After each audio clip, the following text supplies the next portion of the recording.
வணக்கம் வணக்கம் நண்பர்களே, நான் உங்கள் அரேஸ் ராபி from Master Minds. Almost 2021 the best 10 skills அப்படின்ற டாப்பிக்கில் நம்ம ஒவ்வொரு நாளும் ஒவ்வொரு ஸ்கில் பார்த்துட்டு இருந்தோம். இன்றைக்கி டே 5 நம்ம பார்க்கக்கூடியது அட்வர்சிட்டி ஸ்கில்ஸ், அதாவது கஷ்ட காலம் விடிவு காலம். எனக்கு மட்டும் ஏன்டா பிரச்சனை வந்துக்கிட்டே இருக்குது, இந்த பிரச்சனைக்கு ஒரு விடிவு காலமே கிடையாதா அப்படின்னு பல பேர் திங்க் பண்ணிகிட்டு இருப்பீங்க. அவங்களுக்கு தாங்க இந்த வீடியோ. ஸோ நம்ம கஷ்ட காலங்கள் ஏன் தான் நமக்கு வந்தது அப்படின்னு நினைக்கிறத விட, அந்த கஷ்ட காலங்களை நம்ம எப்படி எதிர்நோக்கிறது, மனதளவில் நம்ம எப்படி தயார்படுத்திக்கிறது, அதை பற்றி தான் இந்த காணொலியில் ஃபுல்லாக பார்க்க போகிறோம். நண்பர்களே, நம்ம சேனலை இது வரைக்கும் சப்ஸ்கிரைப் பண்ணாதவங்க கண்டிப்பாக சப்ஸ்கிரைப் பண்ணிவிடுங்க. வாங்க வீடியோக்குள்ளார போகலாம்.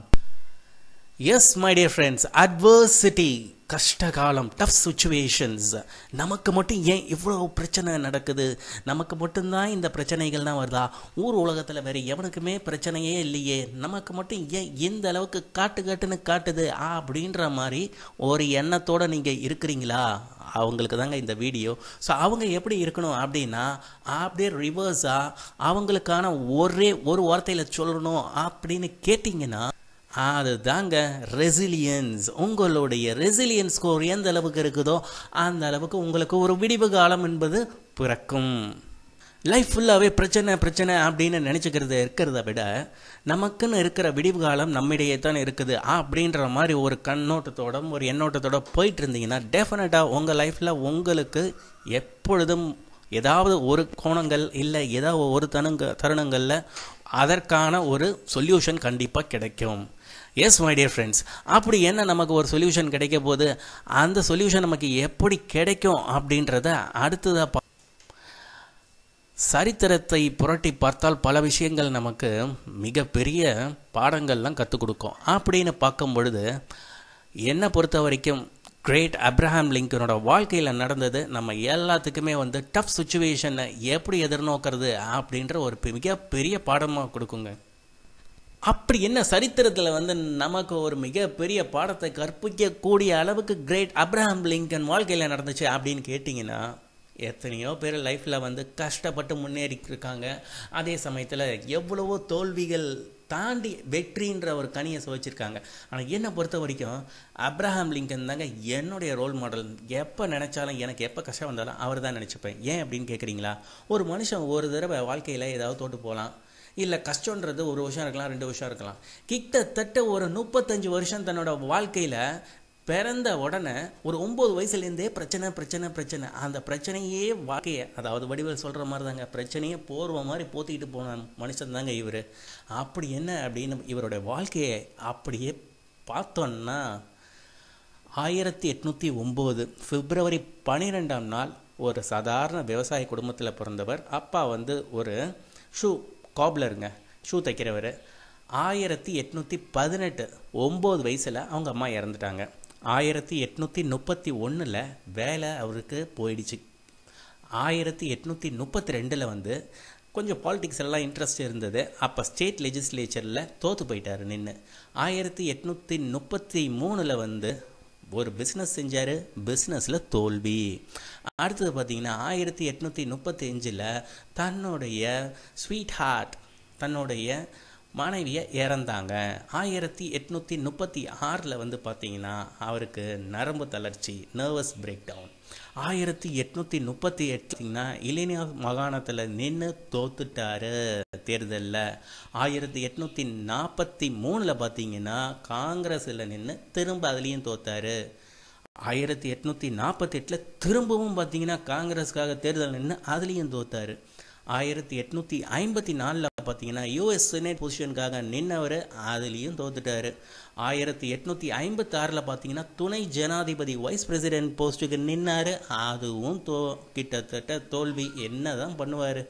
திரும்ப 1854 ஏதாவது ஒரு இது ஆகும், எப்படியாவது ஜெயிச்சிருவான்னு யூஎஸ் செனேட் போஸ்ட்டுக்கு நிற்கிறாரு, அதுலேயும் தோல்விங்க. இப்படியே வாழ்க்கை 1809 பிறந்தவர்லேருந்து அவருடைய வாழ்க்கை 1859 வரைக்குமே இப்படியே தான் ஓடிக்கிட்டு இருந்தது. கடைசியாக 1860 the very first black president of United States of America அப்படின்னு கேட்டிங்கன்னா நம்ம அப்ரஹாம் லிங்கன் தாங்க.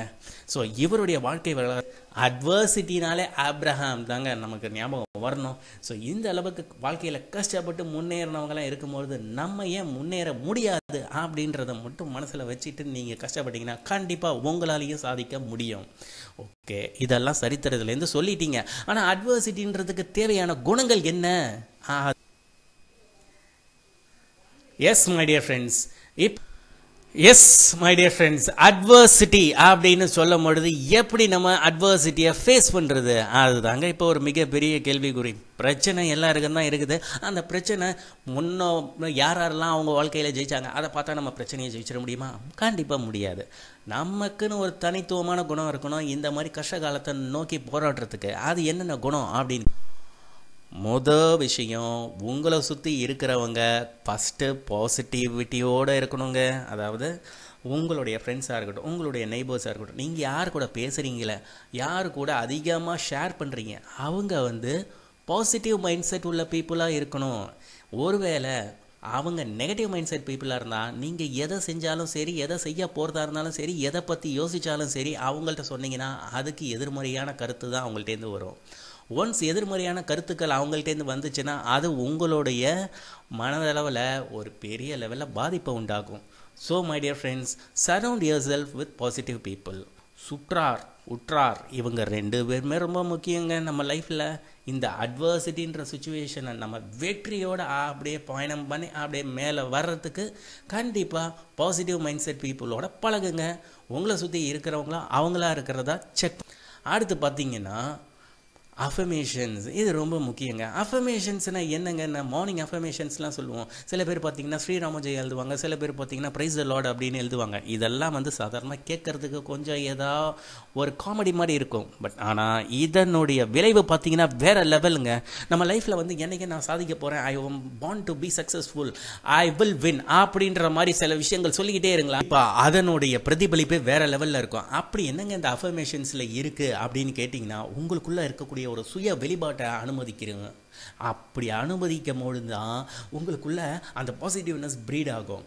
உங்கள் வாழ்க்கையை பற்றி உங்களுக்கே பல கருத்துக்கள் இது மூலமாக தான் நமக்கு தெரிய வரும். நம்ம ஒரு விஷயத்தை அதிலேயே எழுதிட்டு இருக்கும் பொழுது நான் கண்டிப்பாக வாழ்க்கையில் முன்னேறுவேன், நான் கண்டிப்பாக இந்த முறை வெற்றி அடைவேன் அப்படின்ற மாதிரி சொல்லி எழுதிக்கிட்டே இருந்தீங்கன்னா டெஃபினட்டாக உங்கள் லைஃப்பில் எல்லாமே கிடைக்கும்.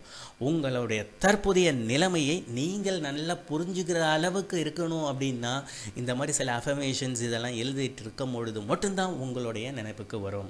அது மட்டும் இல்லாமல் திங்கிங் அவுட் சைட் த பாக்ஸ்ன்னுவாங்க. எந்த ஒரு பிரச்சனையும் ஒரு பாக்ஸ்லேருந்து வெளியே வித்தியாசமான கோணங்களில் திங்க் பண்ணுறது, அதுதாங்க thinking outside the box. அது எப்போ வரும்னா இந்த மாதிரி அஃபர்மேஷன்ஸ், குட் திங்கிங் நம்ம மைண்ட் செட்டில் அப்படியே ப்ரீட் ஆகிட்டு இருக்கும் போது தாங்க. அது மட்டும் இல்லாமல் நீங்களே இது மூலமாக ஒரு தனியாக ஒரு தத்துவ ஞானியாக கூட ஆயிடுவீங்க. மற்றவங்களுக்கு இதை பற்றி சொல்லிக் கொடுக்குற அளவுக்கு பெரிய ஆள் ஆகிடுவீங்க. அடுத்து பார்த்தீங்கன்னா இயற்கை தாங்க. இயற்கையை விட நமக்கு வேறு மிகப்பெரிய ஆசிரியர் இந்த உலகத்தில் எதுவுமே கிடையாது. வாழ்க்கையில் ரொம்ப அருமையாக சொல்லுவாங்க, இயற்கையை ரசியுங்கள், பல விஷயங்கள் உங்களுக்கு அதை கற்றுக் கொடுக்கும் அப்படின்ட்டு.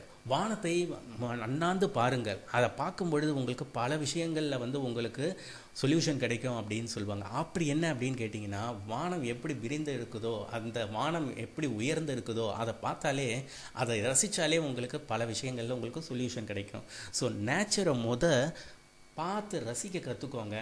பல ஸ்ட்ரெஸ்ஃபுல்லான சுச்சுவேஷனில் நமக்கு இருக்கக்கூடிய ஒரே ஒரு நண்பன், ஒரே ஒரு துணைவன், ஒரே ஒரு தோஸ்த் அப்படின்னு வச்சுக்கிட்டிங்கன்னா நம்ம இயற்கை மட்டும்தாங்க. So nature is the best teacher of all times. அதை மட்டும் யூஸ் பண்ணிக்கோங்க. ஏன்னா நம்ம நண்பர்கள் சில பேர் இருப்பாங்களோ, இல்லை நம்ம அப்பா அம்மா, இல்லை நம்ம அண்ணன் தங்கை, இவங்கெல்லாம் நம்ம கூட இருப்பாங்களா இல்லையோ, ஆனால் எந்த சமயத்தில் எங்கே வேணாலும் இருக்கக்கூடிய ஒரே ஆள் யாருன்னு பார்த்தீங்கன்னா இயற்கை தான். இயற்கையை நல்ல முறையில் யூஸ் பண்ணிக்குவாங்க.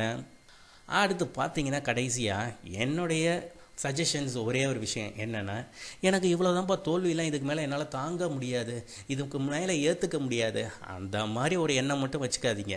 தோல்வி எப்பேற்பட்ட தோல்வி எவ்வளவு தோல்வி வந்தாலும் சரி, ஒரு விஷயம் மட்டும் நீங்கள் ஞாபகம் வச்சுக்கணும். என்னென்னா உங்களுக்குள்ளார இருக்கக்கூடிய தன்னம்பிக்கை, ஹோப், இது ரெண்டுத்தையும் விட்டே கொடுக்காதீங்க. எவ்வளோ பெரிய தோல்வியாக இருந்தாலும் அதுலேருந்து மீண்டு வந்துடலாம். ஹோப்ஸ் ஆஃப் லைஃப் அப்படின்னு கேட்டிங்கன்னா, don't expect finite failure, but retrospect infinite hope with confidence. S my dear friends, கண்டிப்பாக இன்ஃபைனைட் ஹோப் அண்ட் கான்ஃபிடென்ஸ் மட்டும்தான் உங்கள் லைஃப்பில் மிகப்பெரிய விடிவு காலமாக அமையும். எந்த ஒரு அட்வர்சிட்டி டஃப் சுச்சுவேஷன்ஸாக இருந்தாலும் மீண்டு வருவதற்கு இந்த ஹோப்பும் கான்ஃபிடென்ஸும் தான். S my dear friends, almost நீங்கள் என்ஜாய் பண்ணியிருப்பீங்க.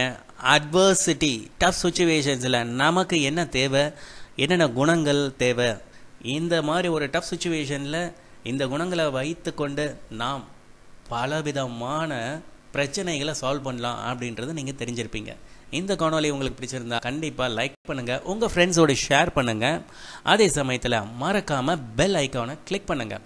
Okay my dear friends, thank you for your constant support and immense motivation, and stay with us and don't forget to click on the bell icon to continue with our videos in the upcoming days. Thank you.